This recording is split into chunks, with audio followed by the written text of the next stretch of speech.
ভাই সাহেব সবাই কেমন আছেন? আরেকটা বিষয় আপনাদের সাথে বলতে চাই। ক্রিকেট বোর্ডে যেইভাবে নারী কেলেঙ্কারির ঘটনা উঠে আসতেছে এবং সেখানে যারা যারা দোষী সাব্যস্ত হওয়ার পসিবিলিটিস আছে এবং এই ধরনের চলছে, তাদের নিয়ে একটা কথা বলতে চাই।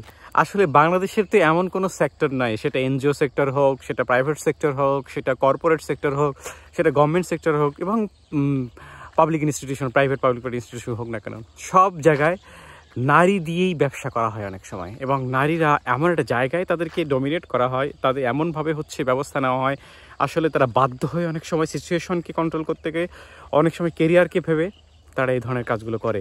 এবং নারী সাপ্লাইয়ের এজেন্ট বিভিন্ন জায়গায়, যেমন আপনারা বলতেছেন, আছে বাংলাদেশের পলিটিক্সে আছে, বিভিন্ন জায়গায় নারী সাপ্লাই দেয়, বাংলাদেশের অন্য কর্পোরেট সেক্টরে আছে নারী সাপ্লাই দেওয়ার লোক আছে। এখন ক্রিকেটে শুধু বাকি ছিল, ক্রিকেটেও কি বাংলাদেশে এরকম নারী সাপ্লাই দেওয়ার এজেন্ট হয়ে গেল? মঞ্জুর ভাই কি সারা ক্রিকেটেই সবাইকে এই ধরনের নারী সাপ্লাই দিয়ে বেলা দিয়েছিলেন নাকি? সেই জন্য তাকে ক্রিকেট বোর্ড সহ সবাই বাঁচানোর চেষ্টা করতেছে। এবং ক্রিকেট বোর্ড তখন এত ধরনের অভিযোগ করার পরেও তার বিরুদ্ধে কোনো অ্যাকশন নেয় নাই, বরঞ্চ তাকে আরও বেশি প্রমোট করে নারী দলের সাথে সংযোগ আরও বেশি কানেক্টেড করাইছে। তার মানে এই হালার পোহালা আসলে এই সবাইকে এইভাবে নারী সাপ্লাই দিত এই ক্রিকেট বোর্ডের যারা ছিল। তো যেই কারণে তাকে বিভিন্নভাবে সবাই বাঁচাই দিছে, না হলে সবাই তো ফেসে যাবে। যারাই দেখ না কেন, যেভাবে দেখ না কেন, আসলে যদি দিয়ে থাকে তারও বিচার হওয়া উচিত, না দিয়ে থাকলে যে বলছে তারও বিচার হওয়া উচিত। দ্রুতই বিচার চাই আমরা এই বিষয়ের উপরে।